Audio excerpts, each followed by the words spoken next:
कर्मफल। दोस्तों, आप सभी जानते होंगे भगवान राम ने सीता माता का त्याग कर दिया था, वह भी उस समय जब वह गर्भवती थी। इसमें श्री राम की कोई गलती नहीं थी, बल्कि सीता माता द्वारा पूर्व में किया गया पाप कर्म था। कहानी कुछ इस तरह से है। जब सीता माता 7 बरस की थी तो वह अपनी सहेलियों के साथ बाग में खेलने के लिए गई थी। वहाँ पर उन्होंने देखा एक पेड़ पर तोता और मैना बैठे हैं।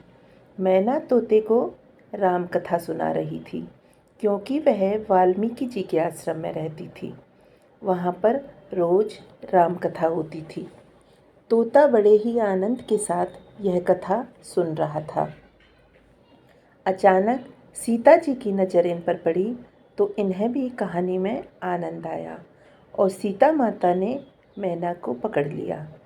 वह मैना से कहने लगी कि मुझे भी ये कथा सुननी है, इसलिए अब तुम मेरे साथ रहोगी और मुझे रोज़ यह कथा सुनाओगी। मैना ने कहा, मैं गर्भवती हूँ, कृपया मुझे छोड़ दीजिए।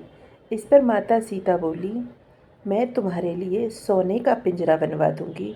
और उन्होंने उसके लिए सोने का पिंजरा बनवा दिया। मैना बोली, खुले आसमान में उड़ना मेरे लिए सोने के पिंजरे से ज़्यादा कीमती है। मुझे जाने दें, मैं यहाँ पर नहीं रह पाऊँगी। किंतु सीता माता उस समय बहुत निर्दय हो गई। उन्होंने मैना को नहीं छोड़ा और बेचारी मैना ने तड़प तड़प कर पिंजरे में ही प्राण त्याग दिए।